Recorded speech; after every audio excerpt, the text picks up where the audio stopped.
Emma sat at the back corner of the cafeteria, her lunch tray untouched. The fluorescent lights hummed overhead as voices echoed off the walls.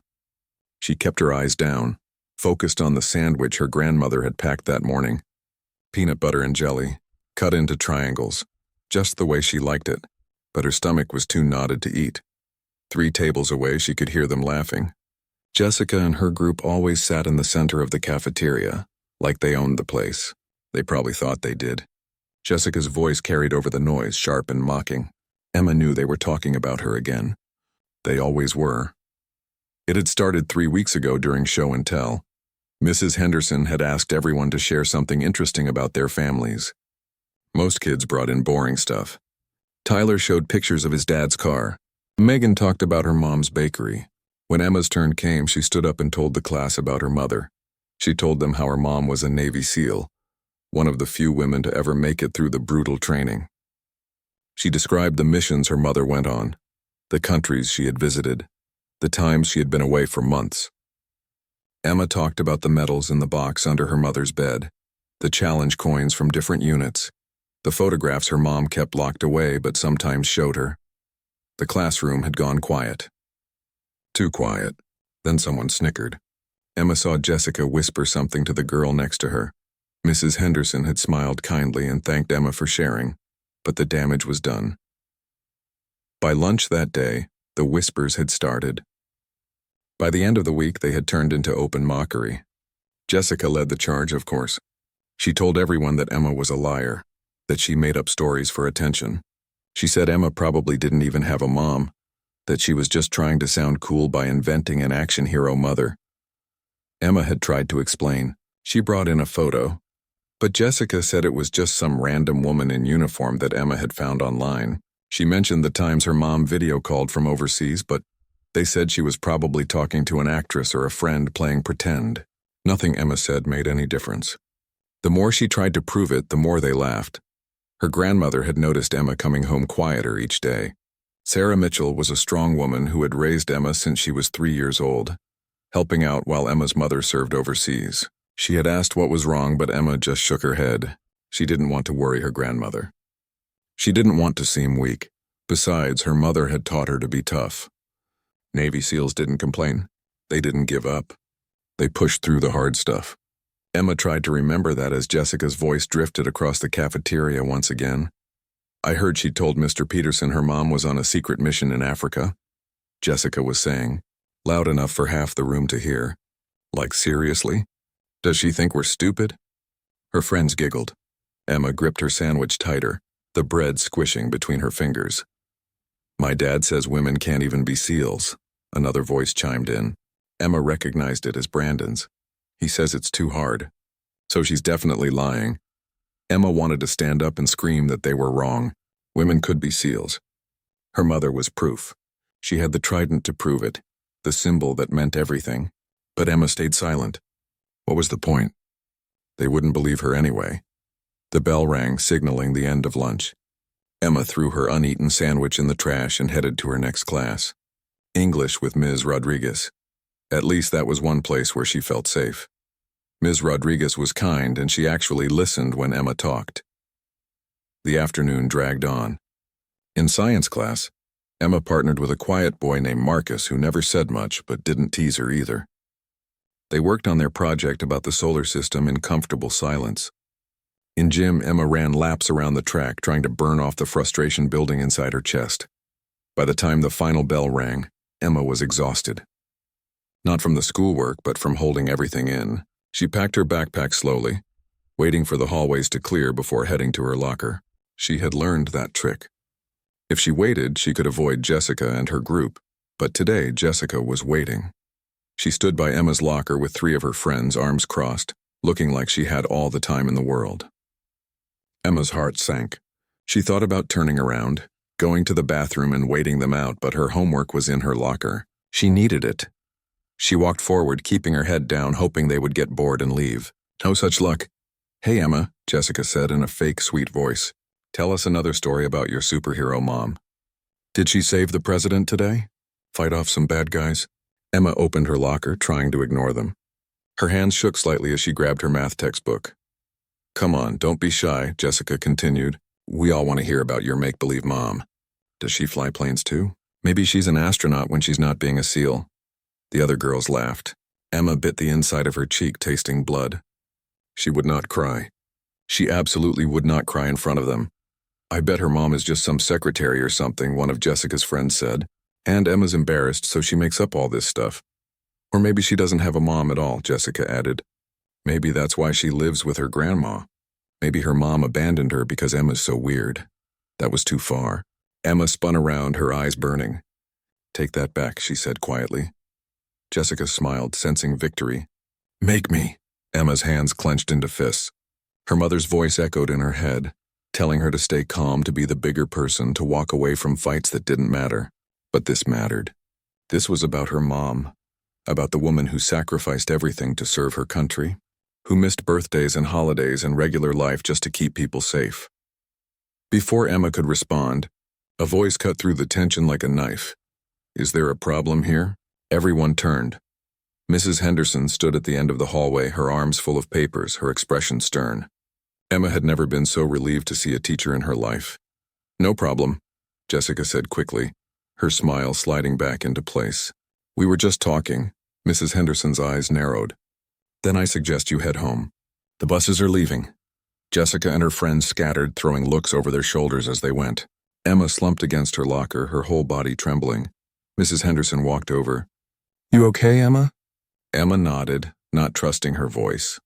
You know, the teacher said gently, you don't have to face everything alone. If someone's bothering you, you can tell me. Or tell your grandmother. Emma managed a small smile. I'm fine, really. But she wasn't fine. And tomorrow would probably be worse. The walk home felt longer than usual. Emma dragged her feet along the sidewalk, her backpack heavy on her shoulders. The autumn leaves crunched under her sneakers, and the late afternoon sun cast long shadows across the quiet suburban street. She lived just 6 blocks from school, a distance her grandmother insisted was safe enough for her to walk alone. She passed the corner store where Mr. Chen always waved at her through the window. Today she didn't wave back. She passed the park where she used to play when she was younger, back when things were simpler. Back when kids didn't care about whose parents did what. When friendship was as easy as sharing swings and playing tag. Her grandmother's house came into view. A small blue cottage with white trim and a garden full of roses. Sarah Mitchell took pride in those roses. She said they reminded her of Emma's mother, who was named Rose. Beautiful but tough, with thorns that protected them. Emma found her grandmother in the kitchen, as usual. The smell of chocolate chip cookies filled the air, and a fresh batch cooled on the counter. Her grandmother believed that baked goods could solve most problems. Emma wished it were that simple. How was school, sweetheart? Her grandmother asked, wiping flour from her hands onto her apron. Fine, Emma lied, dropping her backpack by the door. Sarah Mitchell had raised 2 daughters and had been around long enough to know when a child was hiding something. She studied Emma's face, noting the slumped shoulders and the way her granddaughter avoided eye contact. Just fine, she pressed gently. Emma shrugged and grabbed a cookie, hoping the subject would drop. The cookie was warm and melted in her mouth, but even that small comfort couldn't chase away the weight in her chest. Her grandmother didn't push. She had learned over the years that Emma would talk when she was ready. Instead, she asked about homework and what they were learning in class. Emma answered in short sentences, grateful for the easy conversation. After finishing her snack, Emma headed upstairs to her room. It was a small space, but it was hers. Her bed was covered with a blue quilt her grandmother had made, and the walls were decorated with drawings Emma had done over the years. On her dresser sat a photograph in a silver frame. The picture showed Emma and her mother from 2 years ago, during her mom's last visit home. They stood together at the beach, both smiling, both squinting against the sun. Her mother's arm was around Emma's shoulders, strong and protective. Emma picked up the frame and stared at the photo. Her mother looked so normal in that picture. Jeans and a simple shirt, hair pulled back in a ponytail. No uniform, no weapons, nothing to suggest she was anything other than a regular mom. But Emma knew better. She knew about the strength hidden beneath that casual appearance, the training that had pushed her mother to limits most people couldn't imagine. Emma had been only 5 years old when her mother graduated from basic underwater demolition training. She didn't remember much from that day. just the pride in her grandmother's eyes and the feeling that something important had happened. As she got older, her mother explained what it meant. She told Emma about the cold ocean water, the endless physical tests, the mental challenges designed to break people.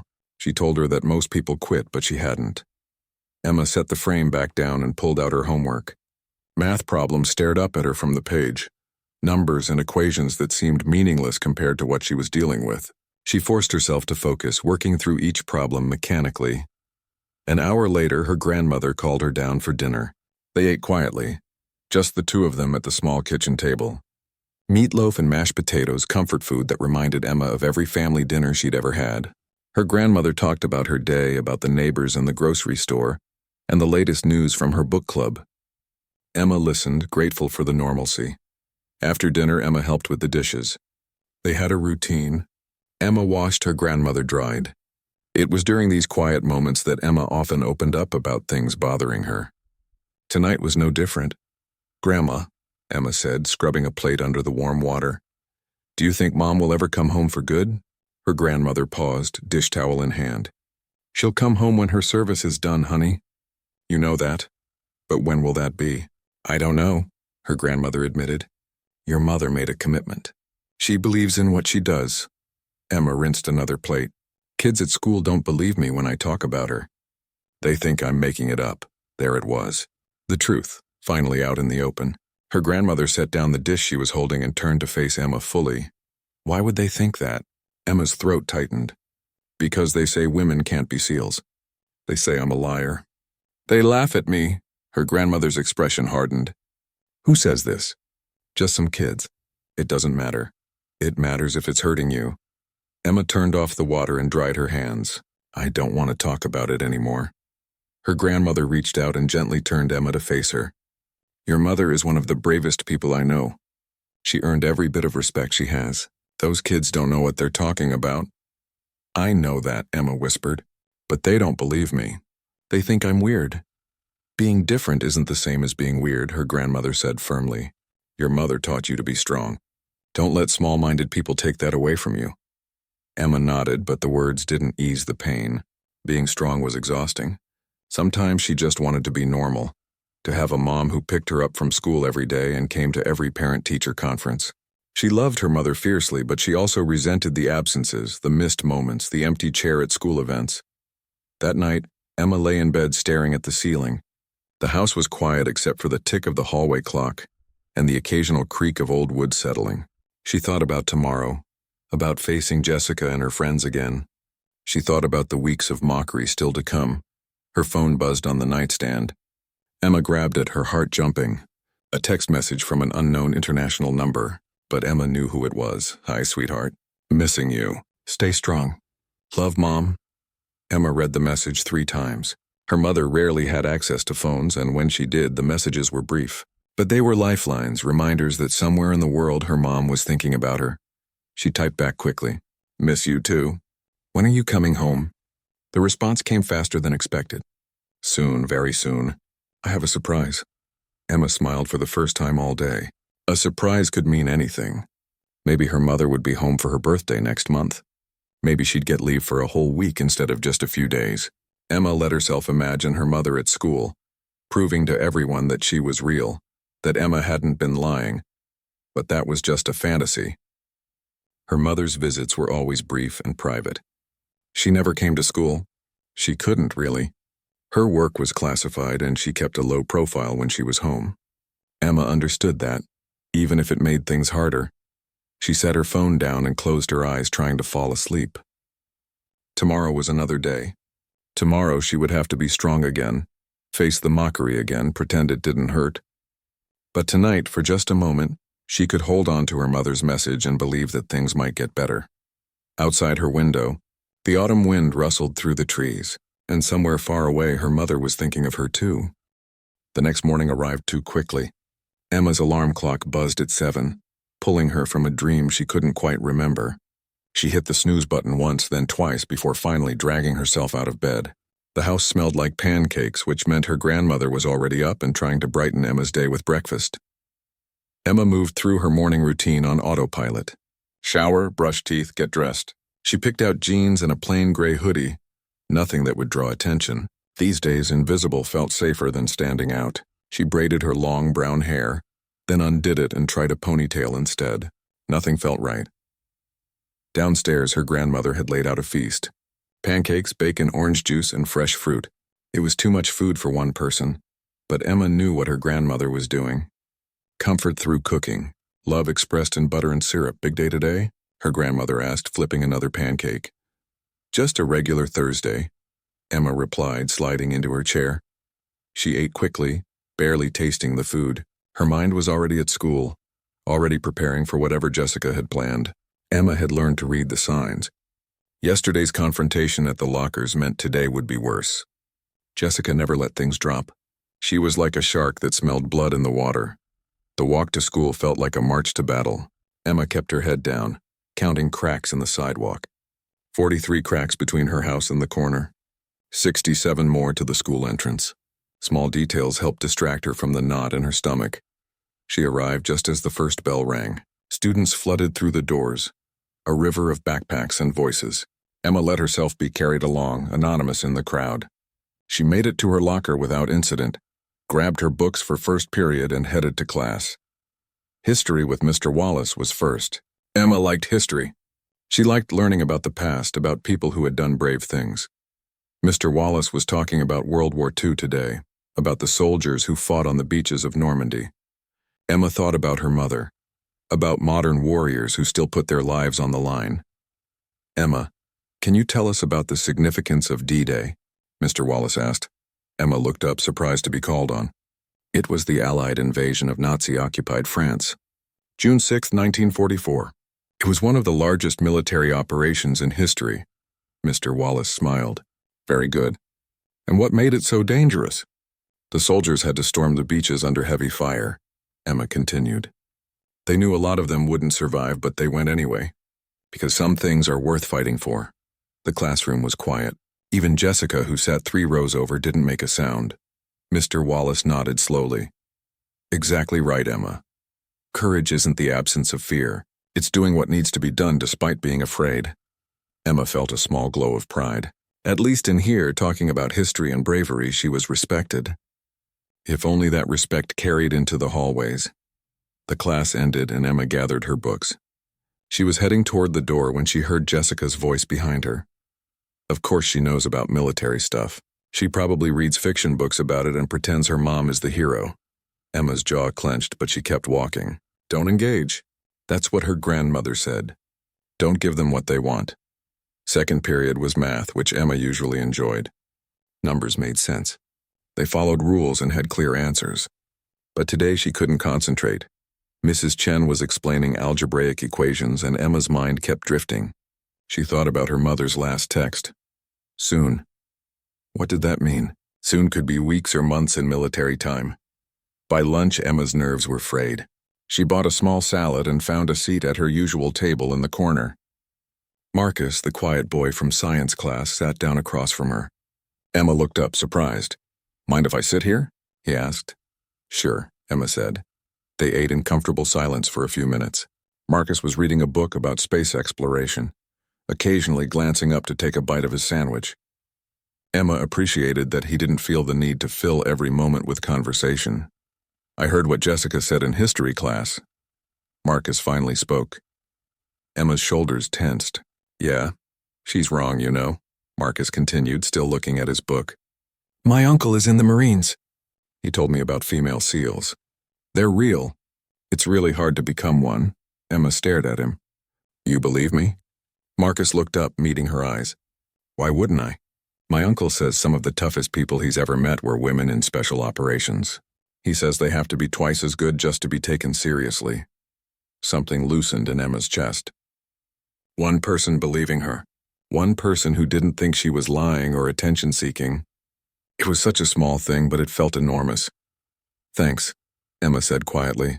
Marcus shrugged. Jessica's just jealous because your life is more interesting than hers. Her biggest accomplishment is being popular in 7th grade. That's kind of sad when you think about it. Emma smiled for the first time that day. Marcus went back to his book and they finished lunch without speaking again. But something had shifted. Emma didn't feel quite so alone anymore. The afternoon brought science class, where Emma and Marcus continued working on their solar system project. They built a model of Jupiter, painting it in swirls of orange and brown. Marcus talked about the storms on Jupiter, about the great red spot that had been raging for hundreds of years. It's like chaos in a constant state, Marcus explained. But there's order to it too. Scientists can predict the patterns. Emma thought about her own life. Maybe the chaos at school had patterns too. Maybe if she understood them, she could navigate through them better. After science came gym, which Emma dreaded. Not because she wasn't athletic, but because gym class meant team activities. Team activities meant being picked last. Today they were playing volleyball, and Emma ended up on a team with Jessica and 2 other girls. Great, Jessica muttered loud enough for everyone to hear. We get the liar. Emma took her position at the back of the court. She focused on the game, trying to block out the comments. When the ball came her way, she bumped it cleanly to the front row. Her team scored a point. Lucky shot, Jessica said. The game continued. Emma made several good plays, surprising herself. Her mother had taught her some volleyball basics during one of her visits home. They'd played in the backyard, just the 2 of them, her mother encouraging her to dive for balls and never give up on a point. When gym class ended, Emma's team had won. Jessica couldn't complain too much without looking petty. As they headed back to the locker room, Emma caught Marcus giving her a thumbs up from across the gym. She smiled back. The final period of the day was English with Ms. Rodriguez. They were reading a book about perseverance, about a young girl who didn't give up despite impossible odds. Emma found herself relating to the character more than she wanted to admit. What do you think motivates her? Ms. Rodriguez asked the class. Why does she keep going when everyone tells her she can't? Emma raised her hand. Because she knows the truth. She knows she can do it even if nobody else believes her, and she'd rather prove them wrong than give up. Ms. Rodriguez smiled warmly. Beautiful answer, Emma. Sometimes the strongest motivation comes from within. We don't always need external validation to know our own worth. The words resonated. Emma wrote them down in her notebook, wanting to remember them later. When the final bell rang, Emma packed up slowly again.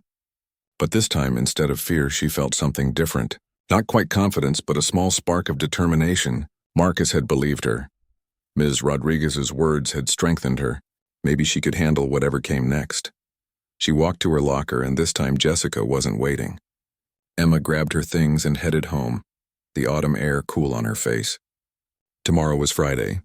Just one more day until the weekend. Just one more day to get through. That evening, Emma helped her grandmother in the garden, pulling weeds and watering the roses. The physical work felt good, grounding. Her grandmother hummed while she worked, and Emma found peace in the routine. Before bed, Emma checked her phone. No new messages, but she held on to the one from yesterday, reading it again. Soon. Her mother was coming home soon. Friday morning felt different. Emma woke before her alarm, which almost never happened. Sunlight streamed through her curtains and she could hear birds chirping outside. Her grandmother was already moving around downstairs. The familiar sounds of breakfast being prepared drifting up through the old house. Emma got ready with more care than usual. She picked out her favorite jeans and a blue shirt that her mother had sent her from overseas. It had a simple design, nothing flashy, but wearing it made Emma feel connected to her mom somehow. She left her hair down, brushed until it shined. At breakfast, her grandmother noticed the change immediately. You seem better today, she observed, pouring orange juice into Emma's glass. I am, I think, Emma replied. A boy at school, Marcus, he believes me. About Mom. Her grandmother's face softened. See? Not everyone is small-minded. There are good people out there if you look for them. Emma nodded, biting into her toast. It was true. Marcus had reminded her that she wasn't completely alone. One ally was better than none. The walk to school felt lighter. Emma noticed things she usually ignored. A dog being walked by its owner. Flowers still blooming in someone's garden despite the approaching winter. A plane flying overhead, leaving a white trail across the blue sky. She wondered if her mother was flying somewhere today, heading home or heading out. At school, Emma navigated the hallways with more confidence. She said good morning to Mr. Wallace when she passed him in the hall. She smiled at the librarian who was setting up a book display. Small interactions that made her feel more present, less like she was just trying to survive until the final bell. First period was English. Ms. Rodriguez had them working on personal essays about someone they admired. Emma stared at her blank paper for a long time before beginning to write. "The person I admire most is my mother," Emma wrote. "Not because she's perfect, but because she's brave. She chose a path that most people wouldn't dare to take. She works in service to others, putting herself in danger so that people she'll never meet can live safely." The words flowed easier than expected. Emma wrote about her mother's determination, about the sacrifices she made, about the way she balanced being a warrior with being a mom.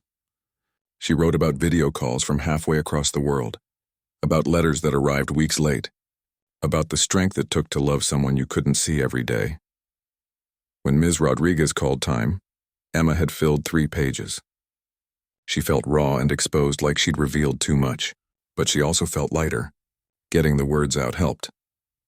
At lunch, Marcus was already sitting at their corner table when Emma arrived. He'd saved her a spot and had brought an extra pudding cup. "My mom always packs too much," he explained, sliding the pudding across the table. Emma smiled. "Thanks." They talked about their science project, which was due next week. Marcus had ideas about adding LED lights to make the planets glow. Emma suggested painting the background black to look more like space. They were deep in conversation about Jupiter's moons when someone stopped at their table. Emma looked up to see a girl named Sophie standing there. Sophie was in Emma's math class, quiet but friendly. She had curly red hair and freckles across her nose. "Can I sit with you guys?" Sophie asked hesitantly. Emma and Marcus exchanged glances, then nodded. Sophie sat down, looking relieved. "Thanks," Sophie said. "I usually sit with some girls from my neighborhood, but they're all absent today with the flu." They sat in companionable silence for a moment. Then Sophie spoke again. "I heard what Jessica's been saying about you, Emma, about your mom." Emma's stomach clenched. Here it comes, she thought. Another person to tell her she's lying. "My older sister is in the army," Sophie continued. "She's deployed right now in Germany. So I know what it's like when people don't get it. They don't understand what it means to have a parent in the military." Emma stared at her. "Really?" Sophie nodded. "Yes, and I looked it up about female Navy SEALs.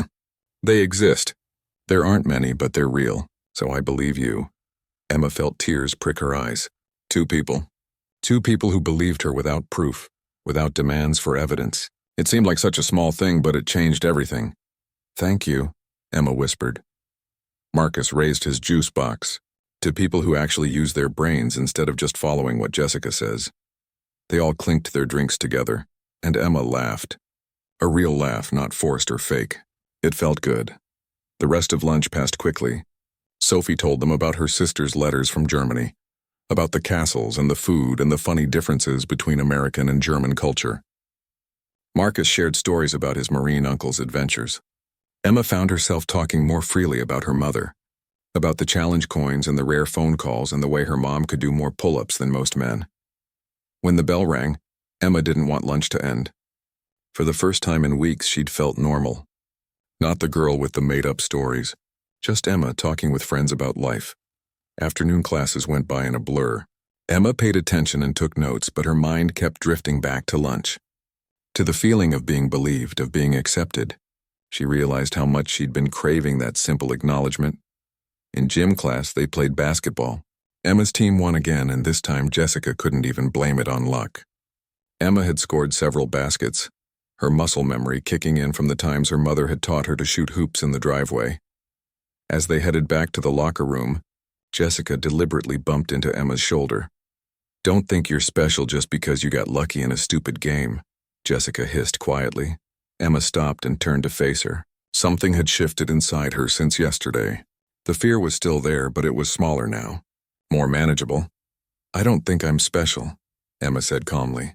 "I just think you're mean." Jessica's eyes widened in surprise. Emma had never talked back before. Emma had always just taken it, absorbed the insults and the mockery without fighting back. "This was new territory. What did you say to me?" Jessica demanded, her voice rising. "You heard me," Emma replied. Her heart was pounding, but her voice stayed steady. "You've been horrible to me for weeks because you don't like the truth about my mother. That's your problem, not mine."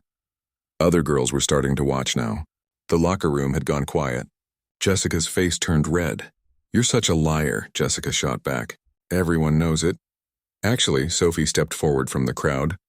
Not everyone thinks that. Some of us can think for ourselves. Jessica looked between Emma and Sophie, clearly not expecting resistance. Whatever, she finally said. You're both losers. She pushed past them and slammed her locker shut, leaving with her two closest friends trailing behind.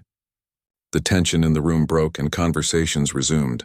Several girls gave Emma sympathetic looks as they changed. In the hallway afterward, Sophie caught up with Emma. That was brave, Sophie said. Emma shook her head. I was terrified. Being brave doesn't mean you're not scared, Sophie replied. It means you do it anyway. That's what my sister always says. They walked together toward their next classes. Emma felt shaky but oddly proud. She'd stood up for herself. She'd found her voice. Maybe her mother's lessons about courage were sinking in deeper than she'd realized. The final class of the day was study hall. Emma used the time to work on her math homework, but her mind kept wandering. She thought about the confrontation with Jessica, about Marcus and Sophie believing her, about the tiny shift in the school's social dynamics. When the final bell rang, Emma packed up her things with a lighter heart than she'd felt in weeks.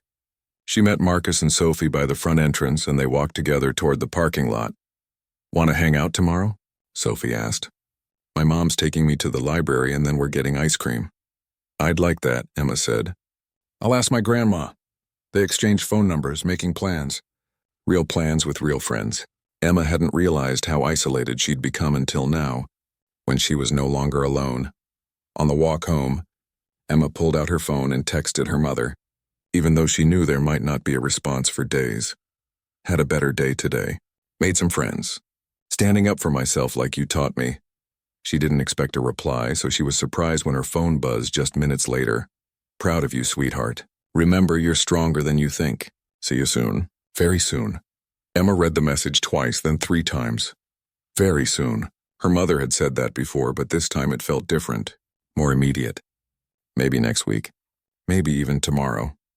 Emma picked up her pace, suddenly eager to get home and tell her grandmother about her day. About standing up to Jessica, about making friends. About the hope growing in her chest that things were finally turning around. The roses in the garden were blooming as Emma approached the house, their red petals bright against the green leaves. Beautiful but thorned, her grandmother always said. Just like her mother. The weekend passed quickly. Saturday. Emma went to the library with Sophie and her mom. They browsed books, got ice cream afterward, and talked about everything from school to music to their favorite movies. Emma felt normal in a way she hadn't in months. Sophie was easy to talk to, and she never once questioned Emma's stories about her mother. She just listened and shared her own stories about her sister overseas. Sunday was quiet. Emma helped her grandmother bake cookies and work in the garden. They raked leaves and prepared the flower beds for winter. Her grandmother talked about when Emma's mother was young, about the trouble she got into climbing trees and racing bikes down steep hills. Emma loved these stories. They reminded her that her strong, capable mother had once been just a kid too. That evening, Emma's phone buzzed with a message that made her heart leap. Landing tomorrow afternoon. Home by dinner. Can't wait to see you. Emma showed her grandmother, who smiled with tears in her eyes. They immediately started planning. Her grandmother would make Rose's favorite meal, pot roast with all the fixings. Emma would clean her room and hang up the welcome home banner she'd made months ago and kept folded in her closet. That night, Emma could barely sleep. She kept checking her phone, making sure the message was real. Her mother was coming home. After 6 months deployed overseas, she was finally coming home. Monday morning arrived bright and cold. Emma got ready for school with nervous energy buzzing through her body. Her mother would be home tonight. Tonight she could hug her, talk to her in person, see her face without a screen between them. At breakfast, her grandmother noticed Emma picking at her food. Excited? She asked. Really excited, Emma admitted. And nervous. What if she's different? What if 6 months changed her? Her grandmother reached across the table and squeezed Emma's hand. Your mother loves you more than anything in this world. That never changes, no matter how much time passes. Emma nodded, trying to believe it. She knew her mother loved her. But deployment changed people. Emma had read about it online, about how hard it was for soldiers to readjust to civilian life, even temporarily. School dragged by with painful slowness. Every class felt like it lasted 3 hours. Emma kept watching the clock, counting down the minutes until she could go home and wait for her mother. In English, she could barely focus on Ms. Rodriguez's lesson about metaphors. In math, she solved problems mechanically, her brain on autopilot. At lunch, she told Marcus and Sophie about her mother coming home. "That's amazing," Sophie said. "You must be so excited." "I am," Emma replied. "But also nervous. I want to tell her everything that's been happening, but I don't want to dump all the bad stuff on her right when she gets home." Marcus shook his head. "She'd probably want to know. My uncle says the hardest part of deployment is missing important moments. He'd rather know what happened than be kept in the dark." Emma considered this. Maybe Marcus was right. Her mother had always encouraged honesty, even when the truth was uncomfortable. The afternoon continued its slow crawl. In science, Emma and Marcus put the finishing touches on their solar system project. In history, Mr. Wallace talked about the Cold War. Emma tried to pay attention but kept checking her phone under her desk, hoping for updates. Finally, the last bell rang. Emma grabbed her things and practically ran to her locker. She was spinning the combination when she heard the voice she'd been dreading. "Heard your imaginary mom is supposed to visit tonight," Jessica said, appearing beside her with two friends flanking her like bodyguards. Emma took a deep breath. She'd been doing so well at ignoring Jessica. She didn't want to engage now. Not today. "She's not imaginary," Emma said quietly, grabbing her books. "Sure she isn't," Jessica laughed. "Let me guess, she's on a top-secret mission and you can't prove she exists because of national security." Emma's hands clenched around her textbook. All the confidence from Friday had evaporated. She just wanted to get home. She wanted this day to be over so she could see her mother. "Just leave me alone, Jessica," Emma said. "Why should I?" Jessica continued. "You're the one who keeps lying. You're the one who makes up stories for attention." "It's pathetic," something inside Emma snapped. Weeks of mockery, weeks of holding her tongue, weeks of being told her truth was a lie. It all bubbled up at once. "I'm not lying," Emma said, her voice rising. "My mother is a Navy SEAL. She's been deployed for 6 months. She's coming home tonight, and she's braver than you could ever imagine." Students in the hallway were stopping now, sensing drama. Jessica smiled, enjoying the attention. "Prove it then," Jessica challenged. "If she's so real, prove it." Emma's mind raced. She could show photos, but Jessica had dismissed those before. She could show text messages, but Jessica would say they were fake. There was no way to prove it, not in a way that would satisfy someone determined not to believe. "I don't have to prove anything to you," Emma said finally. "Because you can't," Jessica shot back triumphantly. "Because you're a liar, Emma. Everyone knows it. Everyone's just too nice to say it to your face." Emma felt tears burning behind her eyes. She refused to cry, not here. Not in front of everyone. She slammed her locker shut and turned to leave. Jessica grabbed her arm. "Where are you going?" "Running away like always?" "Let go of me," Emma said. "Make me." The hallway had gone silent. At least 20 students were watching now, forming a loose circle around the confrontation. Emma tried to pull her arm free, but Jessica's grip tightened. "You know what I think?" Jessica said loudly, playing to the crowd. "I think you don't even have a mom. I think she abandoned you and you make up these stories because you're embarrassed." White-hot anger flooded through Emma. Before she could think, before she could stop herself, she shoved Jessica backward. Not hard enough to hurt, but hard enough to make Jessica stumble and release her grip. "Don't talk about my mother," Emma said, her voice shaking. Jessica's eyes went wide with shock, then narrowed with anger. She stepped forward and Emma braced herself. This was it. She was about to get into her first real fight. Her grandmother would be so disappointed. Her mother would be upset that Emma had let someone provoke her. But Jessica never reached her. A voice cut through the tension like a blade. "That's enough." Everyone turned. Mrs. Henderson stood at the end of the hallway, her expression stern. She walked toward them with purposeful steps. "Jessica, Emma, my office. Now." Jessica's face went pale. "But she pushed me first." "I saw what happened," Mrs. Henderson said coldly. "Both of you. My office." The crowd dispersed quickly, students not wanting to get involved. Marcus caught Emma's eye and gave her an encouraging nod. Sophie mouthed good luck before heading toward the exit. Emma followed Mrs. Henderson down the hallway, her heart pounding. Jessica walked behind them, muttering under her breath. The walk to the office felt endless. Emma's hands were shaking. She'd never been sent to the principal's office before. never been in serious trouble. Mrs. Henderson's office was small and lined with bookshelves. She gestured for both girls to sit in the chairs facing her desk. Emma sat, keeping as much distance between herself and Jessica as possible.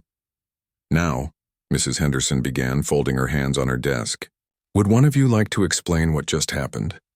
Jessica jumped in first. "Emma pushed me for no reason. She's been acting weird for weeks, and today she just attacked me." Emma's mouth fell open. "That's not what happened." Mrs. Henderson held up her hand. "Emma, you'll get your turn." "Jessica, is that really the whole story?" Jessica hesitated. "Well, we were just talking and she got aggressive." "Talking about what?" Mrs. Henderson pressed. Jessica shifted in her seat. "Just stuff." "School stuff?" "Emma?" Mrs. Henderson turned her attention. "Your version?" Emma took a breath, trying to organize her thoughts. "Jessica has been bullying me for weeks. She's been saying I'm a liar because I talked about my mother in class. She's been making fun of me every day. Today she grabbed my arm and said horrible things about my mom. I pushed her away because I wanted her to let go of me." Mrs. Henderson's expression softened slightly. "And what did Jessica say about your mother?" Emma's voice cracked. "She said I was making her up. That my mom abandoned me and I'm lying about it for attention." The room went very quiet. Mrs. Henderson looked between the two girls, her jaw tight. "Jessica, is this true? Have you been bullying Emma about her mother?" Jessica squirmed. "I wasn't bullying. I just thought she was exaggerating. Did you grab her arm?" "Silence, Jessica." Mrs. Henderson's voice was sharp now. "Did you grab Emma's arm and prevent her from leaving?" "Maybe," Jessica mumbled. "But she didn't have to push me." Mrs. Henderson sighed deeply. "Both of you made poor choices today. Emma, physical violence is never acceptable, even in response to verbal harassment. You should have come to a teacher." Emma nodded, tears finally spilling down her cheeks. "I know. I'm sorry." "However," Mrs. Henderson continued, her gaze settling on Jessica, "bullying is a serious offense in this school. Harassing another student for weeks, spreading rumors, and today's physical confrontation all violate our code of conduct." Jessica's confident expression crumbled. "I wasn't bullying." "Calling someone a liar repeatedly is bullying. Mocking them is bullying. Grabbing them is assault." Mrs. Henderson's voice was firm. "Your parents will be called. So will Emma's grandmother." Mrs. Henderson made both girls wait outside her office while she called their parents. Emma sat on the bench in the hallway as far from Jessica as possible. The silence between them was thick and uncomfortable. Jessica kept glancing at her phone, her leg bouncing nervously. Emma stared at the floor, replaying the confrontation in her mind. She shouldn't have pushed Jessica. Her mother had taught her better than that. "Control your emotions," her mom always said. "Don't let anger make decisions for you." But weeks of harassment had built up inside Emma like pressure in a bottle, and today it had finally exploded. 20 minutes later, Mrs. Henderson called them back in. Emma's grandmother was on speakerphone. "Emma," her grandmother's voice came through, disappointed but not angry. Mrs. Henderson explained what happened. "I'm sorry, Grandma," Emma whispered. "We'll talk about it at home," her grandmother said. "But Emma, you know better than to use violence." "I know."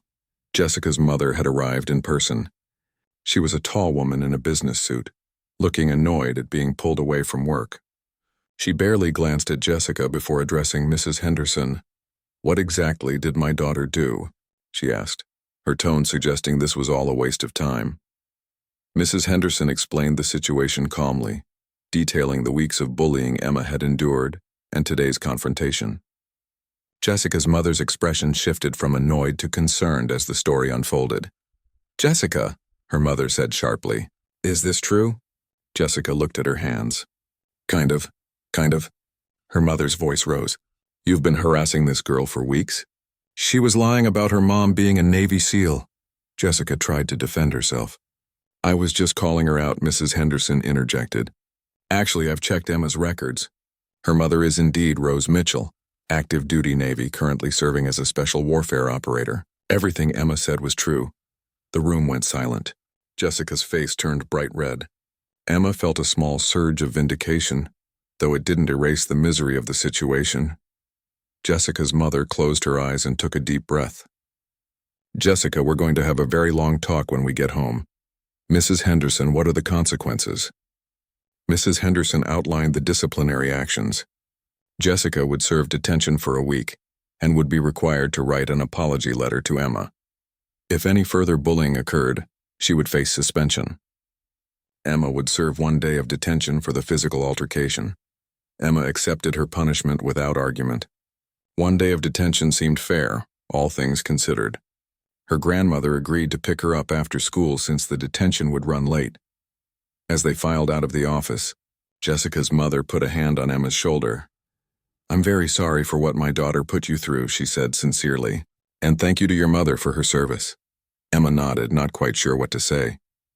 Jessica walked past without looking at her, following her mother toward the parking lot. Emma gathered her things from her locker and headed home, emotionally exhausted. The walk home felt longer than usual. Emma kept replaying everything in her mind. The confrontation, the office meeting, the look on Jessica's face when Mrs. Henderson confirmed her mother's service. Part of Emma felt satisfied that the truth was finally acknowledged. But mostly she just felt tired. Her grandmother was waiting in the kitchen when Emma arrived. She pulled Emma into a hug without saying anything, just held her for a long moment. "Tell me everything," her grandmother said finally, guiding Emma to sit at the table. Emma told her, all of it. The weeks of mockery, the daily harassment, the way it had worn her down. She told her about Marcus and Sophie believing her, about standing up to Jessica on Friday, about today's explosion. Her grandmother listened without interrupting. When Emma finished, her grandmother took her hands. "I wish you'd told me sooner," she said gently. "You shouldn't have carried this alone." "I didn't want to worry you," Emma admitted. "And I thought I could handle it. Sweetheart, asking for help isn't weakness. Your mother knows that. She works with a team because nobody can do everything alone." Emma nodded, tears slipping down her cheeks again. "I'm sorry I pushed Jessica. I know that was wrong." "It was," her grandmother agreed. "But I understand why you did it. Sometimes our emotions overwhelm our better judgment. The important thing is that you recognize it was wrong and accept the consequences." They sat together for a while, Emma's head resting on her grandmother's shoulder. Outside, the afternoon sun was beginning to lower in the sky. Emma's mother would be home in just a few hours. "Does Mom have to know?" Emma asked quietly. Her grandmother pulled back to look at her. "Emma, of course she needs to know. She'd want to know what you've been going through." Emma sighed. She knew her grandmother was right, but she'd been hoping to present her mother with good news when she got home, not a story about getting in trouble at school. "Go wash your face and change your clothes," her grandmother suggested. "Help me get dinner started. Keeping busy will make the time pass faster." Emma did as suggested. She changed into comfortable clothes and joined her grandmother in the kitchen. They worked together preparing the pot roast, peeling potatoes, cutting vegetables. The familiar routine was soothing. Her grandmother turned on soft music, and they cooked in comfortable silence punctuated by occasional conversation. Around 5:30, Emma's phone buzzed. A text from her mother. "Just landed. On my way home. Love you." Emma's heart leaped. She showed her grandmother, who smiled. "She'll be here in about an hour," her grandmother calculated. Just enough time to finish dinner.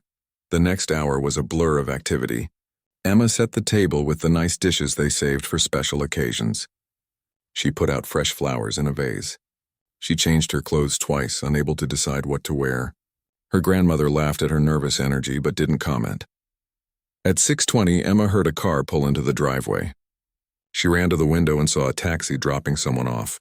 Even from a distance, even with her back turned, Emma recognized her mother instantly. The way she stood, the way she moved, the strength in her posture. Emma flew out the front door and down the porch steps. Her mother turned, dropped her duffel bag, and opened her arms. Emma crashed into her, hugging her so tightly she could barely breathe. "I missed you so much," Emma sobbed into her mother's shoulder. "I missed you too. Baby girl," her mother murmured, her voice thick with emotion. "So much." They stood there for a long moment, just holding each other. Emma breathed in her mother's familiar scent, felt the solid reality of her presence. She was home. She was really home. Emma's grandmother came out onto the porch, wiping her eyes. Rose released Emma long enough to hug her mother, both women emotional. Then they all went inside together, Rose's arm still around Emma's shoulders. Over dinner, Emma tried to focus on the good things. She told her mother about her classes, about the science project with Marcus, about making new friends. Her mother listened intently, asking questions, laughing at the funny parts. She looked tired, Emma noticed, thinner than before. There were new lines around her eyes. After dinner, while her grandmother cleaned up, Emma and her mother sat on the back porch together. The autumn evening was cool, and her mother wrapped a blanket around both their shoulders. "Okay," her mother said gently. "Now tell me what's really been going on." Emma looked at her in surprise. "What do you mean?" "Emma, I can tell when something's bothering you. You're my daughter." "I know you," so Emma told her. "About the bullying. About Jessica's relentless mockery, about feeling alone and isolated." She told her about today's confrontation and the consequence. She waited for her mother to be disappointed. Instead, her mother pulled her closer. "I'm so sorry you went through that," she said. "And I'm sorry I wasn't here to help you through it." "It's not your fault," Emma said quickly. "You were serving." "That doesn't make it easier for you," her mother replied. "Emma, I need you to understand something. My job is important, yes, but you're more important. You'll always be the most important thing in my life." Emma felt fresh tears coming. "I wanted to make you proud. I wanted to be strong like you taught me." "You are strong," her mother said firmly. "Stronger than you know. You endured weeks of harassment. You made friends who believed in you. You stood up for yourself and for me. That takes incredible courage, but I pushed Jessica. I got in trouble." Her mother was quiet for a moment. "You made a mistake in a moment of high emotion. That's human. What matters is that you recognize it was wrong and you're accepting the consequences. That's accountability. That's maturity." Emma leaned against her mother, feeling some of the weight lift from her shoulders. "I want to come to school with you tomorrow," her mother said suddenly. Emma sat up. "What? Why?" "Because I want to meet this Jessica, and I want to talk to your teachers. I want them to know that I'm real, that you weren't lying, and that I'm paying attention to what happens to my daughter." Emma's eyes widened. Part of her was thrilled at the idea of her mother appearing at school. But another part was nervous. "You don't have to do that." "I want to," her mother insisted. "Unless you'd prefer I didn't?" Emma thought about it. She imagined her mother walking into school, tall and confident, undeniable proof of everything Emma had said. She imagined Jessica's face, Mrs. Henderson's reaction. The vindication would be sweet. Tuesday morning arrived with nervous anticipation. Emma had barely slept, her mind racing with thoughts of her mother coming to school. She got ready with extra care, wanting everything to be perfect. Her mother was already up, dressed in civilian clothes but with that unmistakable military bearing that never quite went away. At breakfast, her grandmother fussed over both of them, making sure they had a good meal before the day ahead. Emma could tell her grandmother was both proud and slightly concerned about what was about to happen. "Remember," her grandmother said to Rose, "they're just children. Be gentle." Emma's mother smiled. "I'm not planning to terrify anyone. I just want to set the record straight." They drove to school together, her mother at the wheel. Emma watched the familiar streets pass by, feeling strange to be arriving in a car instead of walking. Students were streaming into the building when they arrived. Emma saw several kids do double takes as her mother got out of the car. Rose Mitchell looked unassuming at first glance.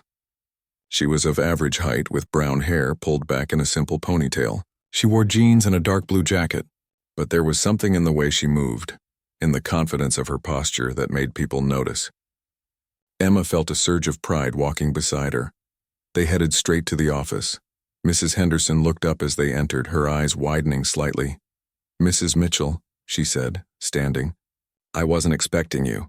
"Call me Rose," Emma's mother said, shaking her hand firmly. "I hope it's all right that I came. Emma told me what's been happening and I wanted to address it in person." Mrs. Henderson gestured for them to sit. "Of course. I'm glad you're here, actually. There are some things we should discuss." They talked for 20 minutes. Emma's mother listened as Mrs. Henderson explained the situation from the school's perspective, the disciplinary actions taken, the steps they were implementing to prevent future bullying. Emma's mother asked thoughtful questions, never raising her voice but making it clear that she expected her daughter to be protected. "I appreciate everything you've done," Rose said finally. "I know Emma made a poor choice yesterday in responding physically, but I also want to make sure that the underlying issue, the weeks of harassment she endured, is fully addressed." "Absolutely," Mrs. Henderson agreed. "We take bullying very seriously. Jessica's parents have been informed and she'll face consequences if any further incidents occur. Emma's mother nodded. I'd like to meet Jessica if that's possible. And I'd like to visit Emma's classroom. I want her teachers and classmates to know that I'm real and that I'm involved in my daughter's life. Mrs. Henderson hesitated. I can arrange for you to speak with Jessica and her parents if you'd like. As for visiting the classroom, I'll need to check with Emma's teacher. Ms. Rodriguez, Emma supplied. She's really nice. Mrs. Henderson made a phone call, spoke briefly, then nodded. Ms. Rodriguez would be happy to have you visit during second period. That's in about 30 minutes. Emma's mother thanked her. As they left the office, Emma felt a mix of excitement and nervousness. This was really happening. Her mother was going to her classroom. They had time before second period, so Emma showed her mother around the school. They passed the cafeteria where Emma had spent so many miserable lunches. They walked by the gym where yesterday's confrontation had occurred. Her mother took everything in silently, and Emma could almost see her mentally cataloging the layout and the atmosphere. They ran into Marcus in the hallway. He stopped when he saw them, his eyes going wide. Marcus, this is my mom, Emma said. Mom, this is Marcus. He's been a really good friend. Rose shook Marcus's hand. Thank you for believing in Emma when others didn't. That takes character. Marcus blushed. She was telling the truth. It didn't make sense not to believe her. Not everyone thinks that way, Rose said gently. You're a good friend to my daughter. After Marcus headed to class, Emma and her mother made their way to Ms. Rodriguez's room. The teacher met them at the door with a warm smile. You must be Emma's mother, Ms. Rodriguez said. I'm so glad to meet you. Emma speaks about you often. Thank you for taking such good care of her, Rose replied. I know it can't be easy having a student whose parent is frequently absent. Ms. Rodriguez shook her head. Emma is a wonderful student. Bright, thoughtful, and creative. We're lucky to have her. The bell rang and students began filing into the classroom. Emma saw the exact moment people noticed her mother standing there. Whispers started immediately. Emma found her seat, and her mother stood at the front of the room with Ms. Rodriguez. Jessica was one of the last to arrive. She froze in the doorway when she saw Emma's mother, her face going pale. She took her seat quickly, keeping her eyes down. Once everyone was settled, Ms. Rodriguez addressed the class. Good morning, everyone. We have a special visitor today. This is Emma's mother, Rose Mitchell. She's home from deployment and graciously agreed to speak with us about her experiences. Rose stepped forward. She didn't look nervous at all. Emma realized her mother had probably briefed generals and commanded teams in life-or-death situations. A classroom of seventh graders wasn't intimidating to her. Thank you, Ms. Rodriguez, Rose began, her voice clear and steady. I want to start by saying that I'm incredibly proud of my daughter. Emma has handled my frequent absences with more grace and maturity than most adults could manage. Emma felt her cheeks warm. Around the room, students were completely focused on her mother. I understand there's been some confusion about my job, Rose continued, so I want to clear that up. I am a naval special warfare operator, more commonly known as a Navy SEAL. I've been in the Navy for 12 years, and I graduated from basic underwater demolition training 7 years ago. The classroom was silent. Rose reached into her pocket and pulled out something small, holding it up so everyone could see. It was a gold trident pin, the symbol of the Navy SEALs. This is called a trident, Rose explained. Every SEAL earns one after completing training and their first deployment. It represents the sea, air, and land capabilities of naval special warfare. Earning it was the hardest thing I've ever done, she paused, letting that sink in. I know some of you had doubts about whether women can be SEALs, Rose said, her gaze sweeping the room and landing briefly on Jessica. It's true that there aren't many of us. The training is extremely difficult. Many people, both men and women, don't make it through, but difficulty doesn't mean impossible. She talked for several minutes about her job, carefully avoiding classified information, but giving the students a real sense of what she did. She talked about teamwork, about trust, about serving something larger than yourself. She talked about the sacrifices military families make and the importance of supporting each other. I want to leave you with one important message, Rose said, wrapping up. Before you dismiss someone's truth, ask yourself why you don't believe them. Is it because you have real evidence they're lying? Or is it because their truth doesn't fit your expectations? Emma told you all the truth about me. She never lied. But some of you chose not to believe her because it seemed unusual. Remember that people's lives are often more complex and interesting than they first appear. She thanked Ms. Rodriguez in the class. Students clapped and several raised their hands with questions. Rose answered them patiently, talking about training and deployment and what it was like to be one of the first women in her field. Emma watched Jessica throughout the presentation. The girl's face had gone from pale to red to pale again.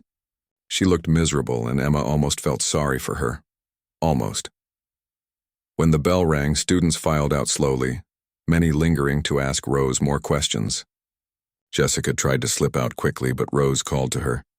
"Jessica, could I speak with you for a moment?" Jessica froze, then slowly turned around. Ms. Rodriguez excused herself to give them privacy, though she stayed within view. Emma stayed too, standing beside her mother. "I understand you've been having some doubts about whether I exist," Rose said calmly. Jessica couldn't meet her eyes. "I'm sorry," she mumbled. "I didn't think. I just thought—" "You thought Emma was lying," Rose finished for her. "Why?" Jessica shifted uncomfortably. "It just seemed impossible. Like something from a movie. And rather than give Emma the benefit of the doubt, you made her life miserable for weeks," Rose said. Her voice wasn't angry, just matter of fact. "You called her a liar. You mocked her in front of other students. You made her dread coming to school." Tears started sliding down Jessica's face. "I'm really sorry. I know it was wrong." "I appreciate the apology," Rose said, "but you need to understand the impact of your actions. Emma is strong, but everyone has limits. You pushed her past hers. That's why yesterday happened." "I know," Jessica whispered. "I'm going to write her an apology letter. Mrs. Henderson said I had to." "Don't apologize because you have to," Rose said firmly. "Apologize because you understand what you did wrong and you genuinely regret it." "There's a difference," Jessica nodded, wiping her eyes. "I really am sorry, Emma. I was jealous, I think. Your life seemed more interesting than mine, and I didn't like that. So I tried to tear you down. That was wrong." "I accept your apology," Emma said quietly. "But I need you to leave me alone from Annie.